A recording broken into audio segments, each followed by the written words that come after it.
మధ్యతరగతి వాడు ఇల్లు కొనుక్కోవాలంటే ఇప్పుడున్న పరిస్థితుల్లో కష్టమా?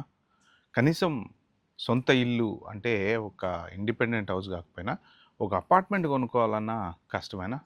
ఎందుకసలు హైదరాబాదు రియల్ ఎస్టేట్ రేట్లు ఒక్కసారిగా అంతగా అమాంతంగా పెరిగిపోయాయి? దానికి ఎనక ఎవరన్నా పెద్ద బడబాబులున్నారా? లేదు కాలంతో పాటు పెరిగిందా? ఇన్ని సంవత్సరాల్లో లేని చేంజ్ సడెన్‌గా ఎందుకు ఒకేసారి వచ్చిందిప్పుడు? అంటే ఇక ముందు ముందు మనలాంటి వాళ్ళు, మధ్య తరగతి వాళ్ళు ఇల్లు కొనుక్కోవడం అనేది సాధ్యం కాదా? సో, ఇలాంటి మంచి మంచి విషయాలు ఈ పర్టిక్యులర్ వీడియోలో అయితే నేను డిస్కస్ చేద్దాం అనుకుంటున్నా. మీరైతే లాస్ట్ వరకు చూడండి. Very important video. ఎస్పెషల్లీ మధ్య తరగతి వాళ్ళకి మాత్రం ఖచ్చితంగా పనికొచ్చేటువంటి వీడియో. సో, హాయ్, నా పేరు Yoganand. Welcome to Yogi view point. So, నా ఛానల్‌కి ఏమైనా ఫస్ట్ టైమ్ వచ్చినట్టుంటే ప్లీజ్ అండి సబ్స్క్రైబ్ చేసుకోండి. అలాగే నా వీడియోలు నచ్చితే లైక్ చేసి ఒక హైప్ ఇవ్వండి. ఫస్ట్ ఆఫ్ ఆల్ ఏంటంటే రియల్ ఎస్టేట్ అనేది జనరల్‌గా ఒకానొక రోజుల్లో జస్ట్ ఏంటంటే ఏదో ఓ స్థలం కొనుక్కున్నామా, ఒక 2 గదులో, 3 గదులో కట్టుకున్నామా. ఎందుకంటే అప్పట్లో స్తోమత అనేది ఉండేది కాదు.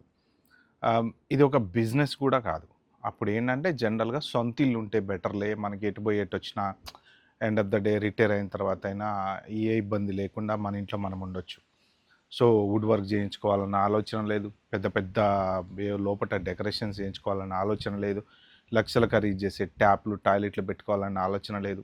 సింపుల్‌గా ఒక 2 గదులో, 3 గదులో ఇల్లు, ఒక బాత్రూము, సో, ఒక స్నానం చేయటానికి బాత్రూము, ఇంకొకటి టాయిలెట్ అంతే.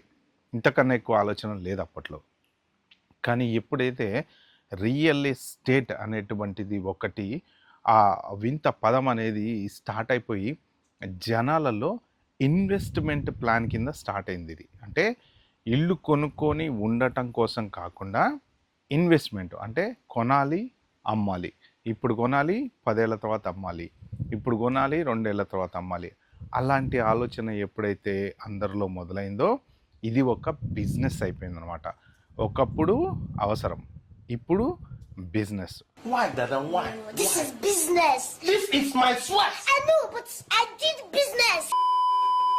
ఈ బిజినెస్లో మిడిల్ క్లాస్ వాళ్ళు ఎవరైతే ఉన్నారో, అంటే జీతాలు మీద డిపెండ్ అయ్యి ఈఎంఐలు కట్టుకుంటూ వాళ్ళు ఎవరైతే ఇల్లు కొనుక్కుందాం అనుకున్నారో వాళ్ళు ట్రాప్ అయిపోయారనమాట. ఎందుకు అంటే ఫర్ ఎగ్జాంపుల్ మీకు చెప్పాలంటే ఒక అబ్బాయికి ఒక 10 ఎకరాల భూమి ఉంది ఎక్కడో ఏదో ఒక ఏరియాలో.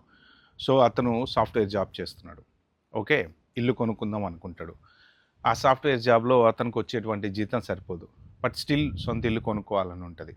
ఆ 10 ఎకరాల భూమిలో ఎకరమన్నారో అమ్మితే కొంచెం డబ్బులు వస్తాయి. ఆ డబ్బులతోటి ఇల్లు అయినా రావచ్చు, అపార్ట్మెంట్ అయినా రావచ్చు, లేదు డిపాజిట్కి ఎంతో కొంత ఉపయోగపడి మిగిలిన డబ్బులు చేతి మించి పెట్టుకోవచ్చు. సో, అలాగా వాళ్ళకి ఏ ఇబ్బంది లేకుండా సింపుల్గా ఇల్లు కొనుక్కుంటారు. ఇంకా కొంతమంది ఉన్నారు పేరెంట్స్. ఒకప్పుడు పేరెంట్స్ ఇద్దరు గవర్నమెంట్ జాబులు ఉన్నవాళ్ళు.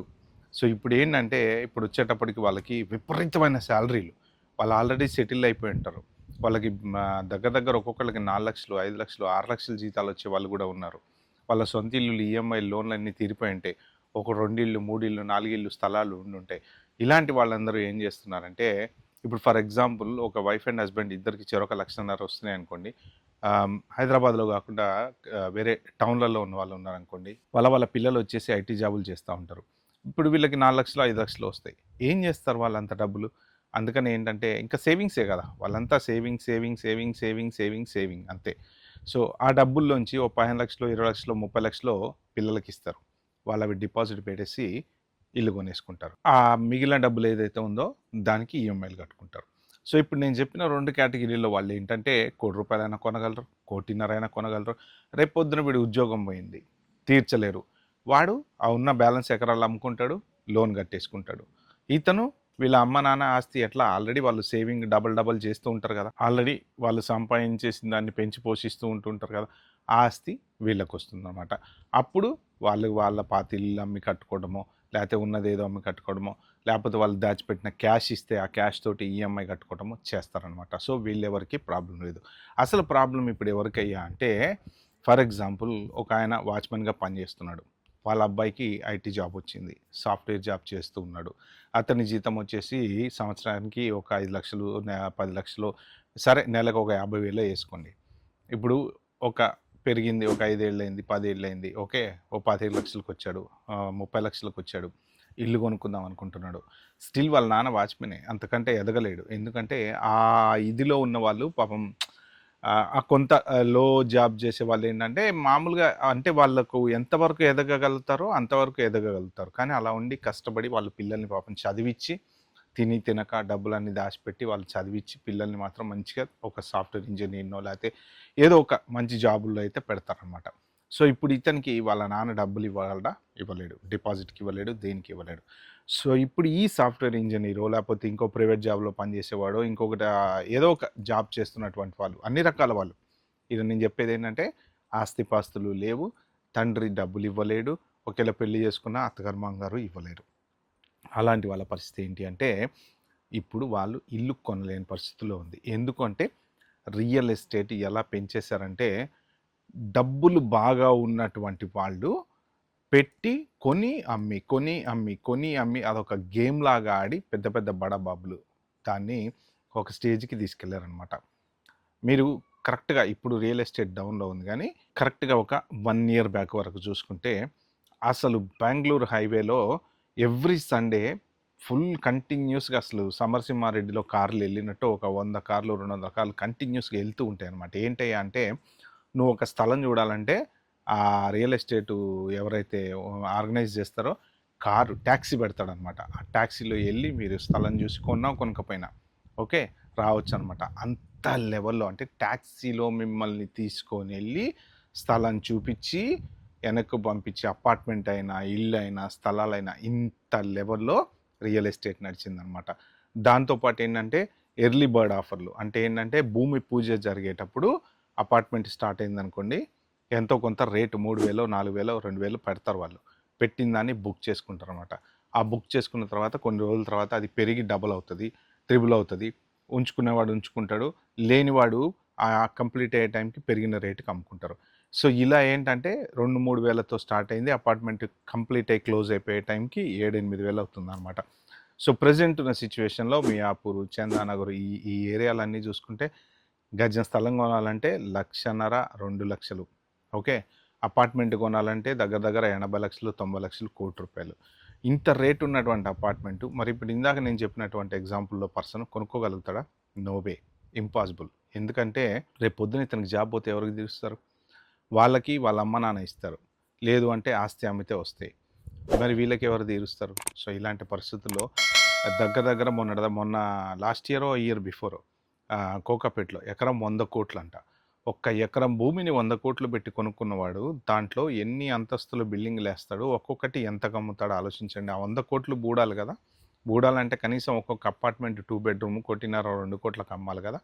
సో, అవన్నీ అక్యుములేట్ చేసుకుంటే 100 కోట్లు పైన ఆయన మళ్ళీ 100 కోట్లు పెట్టి కొనుక్కున్న దానికి ప్రాఫిట్ అనమాట. సో, ఇప్పుడొచ్చేసి ఇది ఈ లెవెల్‌లో పెరిగిపోయింది. సో, మొన్నటిదాకా సడెన్‌గా ఏం జరిగిందంటే మళ్ళీ ఈ హైడ్రా వాళ్ళొచ్చి కూల్చేతలు మొదలుపెట్టేశారు. ఏంటి అంటే ఇది ప్రభుత్వ భూమి.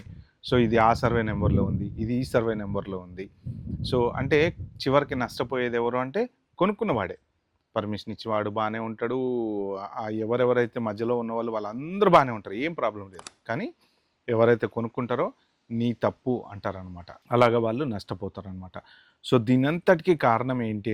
రియల్ ఎస్టేట్ ఇంత హైప్ అవ్వడానికి కారణం అంటే సింపుల్‌గా దీని వెనకున్నటువంటి మార్కెట్‌ని డబుల్ చేసేటువంటి గేమ్. ఆర్టిఫిషియల్‌గా పెంచినటువంటి భూమి తప్ప జనరల్‌గా గ్రోత్‌తో పాటు వచ్చినటువంటిది కాదు. ఎప్పుడైతే ఐటీ ఇంప్రూవ్ అయిందో ఐటీతో పాటు సడన్‌గా అలా అందరూ కొనుక్కుంటూ వెళ్ళిపోయారు కదా! కొంతమంది కొన్నారు, అమ్మారు. సో, అలాగా కొంటూ అమ్ముతూ కొంతమంది కొనుక్కొని జస్ట్ ఉండిపోయిన వాళ్ళు ఉన్నారు. కొంతమంది కొంటూ అమ్ముతూ బిజినెస్ చేసిన వాళ్ళు ఉన్నారు. అలాగా 2008లో సంథింగ్ అనుకుంటా ఒక్కసారి ఒక భయంకరమైన రెసిషన్ వచ్చింది. హైదరాబాద్‌లో అయితే బిల్డర్లు చాలామంది అమ్మలేక తెచ్చి అక్కడిక్కడ డబ్బులు తీసుకొచ్చి పెట్టి ఇది చేసి మన అపార్ట్మెంట్లు కట్టలేక కన్‌స్ట్రక్షన్ ఆగిపోయి ఎవరు కొనక సో, అల్లాడిపోయి ఆత్మహత్యలు చేసుకున్న వాళ్ళు కూడా ఉన్నారనమాట. సో, ఇప్పుడు అదే పరిస్థితి మళ్ళీ వచ్చింది. ఏంటి అంటే జాబులు పోతున్నాయి. కొనే ధైర్యం ఎవరు చేయట్లేదు. విపరీతంగా పర్మిషన్లు ఇచ్చేశారు. ఒక హైటెక్ సిటీ దగ్గర చూసుకుంటే అసలు ఎటు చూసినా కానీ 100 అంతస్తులు, 80 అంతస్తులు, 60 అంతస్తులు, 40 అంతస్తులు ఒకేసారి అందరూ కారేసుకుని రోడ్డు మీదకేస్తే ట్రాఫిక్ జామ్. అంటే ఫెసిలిటీస్ లేవు, పర్మిషన్లు వచ్చినాయి. ఏది పెద్ద పెద్ద బిల్డింగులు కట్టుకోవడానికి. దానికి తగ్గ రోడ్లు పెరగాలి, దానికి తగ్గ అన్ని ఫెసిలిటీస్ పెరగాలి. కానీ ఏంటంటే మన దగ్గర ట్రాఫిక్ అస్తవ్యస్తం అయిపోతుంది. గట్టిగా ఒక వర్షం కొట్టిందంటే ఇప్పుడు వీళ్ళందరి పరిస్థితి వర్ణనాతీతం. సరిగ్గా డ్రైనేజీల్లో నీళ్లు కూడా పోవు. ఇలాంటి సిచ్యువేషన్లలో ఇంతింత రియల్ ఎస్టేట్ రేట్లు పెరిగిపోతే మధ్యతరగతి వాడు కొనుక్కోగలడా? ఏంటిది? ఎన్ని రోజులు ఇలా ఉంటుంది? ఎప్పటికి తగ్గుతుంది? తగ్గినా తక్కువకు అమ్ముకోగలుగుతాడా? ఫర్ ఎగ్జాంపుల్ నేను ఒక 1.5 పెట్టి ఒక అపార్ట్మెంట్ కొన్నాను అనుకోండి. ఓకే, రేపొద్దు నాకు ఏదో అవసరం వచ్చి అమ్ముకుందాం అనుకుంటా. మరి ఎంతకు అమ్మాలి నేను? 50 లక్షలకు అమ్మాలా? 60 లక్షలకు అమ్మాలా? సగానికి సగం లాస్కి అమ్మాలా? 1.5 అట్లీస్ట్ నాకు 1.5 నాకు వస్తాయి అనుకుని అమ్మాలా? ఎందుకంటే నేను ఈఎంఐ కట్టుంటా. సో చాలామందికి అర్థం కాని విషయం ఏంటంటే మీరు ఒక 50 లక్షలు పెట్టి అపార్ట్మెంట్ కొనుక్కుంటే మీరు 50 లక్షలే కట్టట్లేదు వాళ్ళకి. అది మొత్తం తీరిపోయి బ్యాంక్ వాడికి చివరికి 60 లక్షలు 70 లక్షలు కడతారనమాట.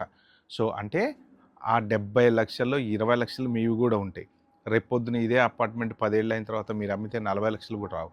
అంటే మీరు 30 లక్షలు లాస్లో ఉన్నారనమాట. ఈ క్యాలిక్యులేషన్ చాలామందికి తెలియట్లేదు. కానీ తప్పదు, అందరికీ సొంత ఇల్లు కావాలి, ఎక్కడో ఒకడ ఉండాలి. ఒకప్పుడు 15 లక్షలకి 20 లక్షలకి అపార్ట్మెంట్ 15 ఏళ్ళ క్రితం 10 ఏళ్ళ క్రితం కొనుక్కున్న వాళ్ళు ఇప్పుడు 40-50 లక్షల వాళ్ళు ప్రాఫిట్లో ఉంటారు. ఎందుకంటే ఒకవేళ వాళ్ళు లోన్ ఎక్స్ట్రా కట్టినా పర్లేదు. కానీ ఇప్పుడున్న పరిస్థితుల్లో ఎంత ₹1,00,00,000 పెట్టి 80 లక్షలు 90 లక్షలు పెట్టి పెరిగే పరిస్థితి లేదు. ఎప్పుడు పెరుగుతుందో తెలియదు. ఆర్టిఫిషియల్ ఇంటెలిజెన్స్ వచ్చి జాబులు తినేస్తుంది. ఇలాంటి అన్సర్టెనిటీలో మన మధ్యతరగతి వాడు ఎలా, వాడి పరిస్థితి ఏంటి? ఇల్లు కొనుక్కోగలడా లేదా? సో ఈ ప్రశ్నకి ఎక్కడా సమాధానం అయితే లేదు. మీకు ఎవరికైనా తెలుస్తుంటే మాత్రం కింద కామెంట్లో అయితే మెన్షన్ చేయండి. ఇది మాత్రం ఎప్పటికైనా ఇబ్బంది కదా పరిస్థితి. కాబట్టి ఏంటంటే ఫస్ట్ ఆఫ్ ఆల్ ఎవరైనా సరే ఇల్లు కొనుక్కునే ముందు మిడిల్ క్లాస్ వాళ్ళు మీరు ఆలోచించాల్సింది ఏంటంటే, ఇది నా సలహా మాత్రమే, ఫస్ట్ ఆఫ్ ఆల్ కొంత డబ్బులు దాచిపెట్టుకోండి. మీ ఓన్గా మీరు డిపాజిట్ ఎంత వీలైతే అంత డిపాజిట్ పెట్టేలాగా దాచిపెట్టుకోండి. నెంబర్ 1. నెంబర్ 2, గొంతెమ్మ కోరికలకు పోయి వచ్చే జీతాన్ని నమ్ముకొని పెద్ద పెద్ద ఇల్లులు కొనకండి. జాబు రేపటినాడు ఉంటుందో ఉండదో తెలియదు. అందుకని చిన్న ఇల్లు కొనుక్కోండి. ఉద్యోగం పోయినా మనం ఈఎంఐ కట్టగల పరిస్థితుల్లో ఒక 2 బెడ్రూమ్ ఫ్లాట్ రీజనబుల్గా ఊరి చివరైనా ఎక్కడైనా తక్కువలో వస్తే కొనుక్కోండి. నెంబర్ 2. నెంబర్ 3, వచ్చిన డబ్బులు ఎంతో కొంత మీరు అవసరమైతే పెద్ద పెద్ద ఖర్చులు తగ్గించుకొని అయినా సరే వీలైనంత వరకు ఈఎంఐ తొందరగా కట్టేయడానికి ప్రయత్నం చేయండి. ఫర్ ఎగ్జాంపుల్ మీరు ఒక 50 లక్షలు ఈఎంఐ తీసుకున్నారనుకోండి, మీరు అది 60 లక్షలు 70 లక్షలు 80 లక్షలు మీరు కట్టుకుంటా పోతా అంటే పెరుగుతుంటుంది. అంత అవ్వకముందే మీరు జమ వేసుకుంటా ఎప్పటికప్పుడు కట్టేసుకుంటా వెళ్ళిపోయారనుకోండి, మీరు 50 లక్షలది 55 లక్షలతో బయటపడతారు, 60 లక్షలతో బయటపడతారు. లేదు ఇలానే కట్టుకుంటా పోతే 70, 80, 90 అంటే లాస్ ఎక్కువ ఉంటుంది, లాభం తక్కువ ఉంటుంది. సో కాబట్టి ఎంత వీలైతే అంత దానికి జమ వేసుకోవడానికి ప్రయత్నం చేయండి. సో ఈ 3 రూల్స్ పాటించండి. మీరు సక్సెస్ఫుల్గా ఇంటి ఓనర్ అయితే ఖచ్చితంగా అవుతారనమాట. ఈ వీడియో కనుక హానెస్ట్గా మీకు నచ్చిందంటే మాత్రం నా ఛానల్ని సబ్స్క్రైబ్ చేసుకోవడం అస్సలు మర్చిపోవద్దు. లైక్ చేయండి, షేర్ చేయండి, హైప్ మాత్రం చేయడం అస్సలు మర్చిపోవద్దు. Bye bye, have good day.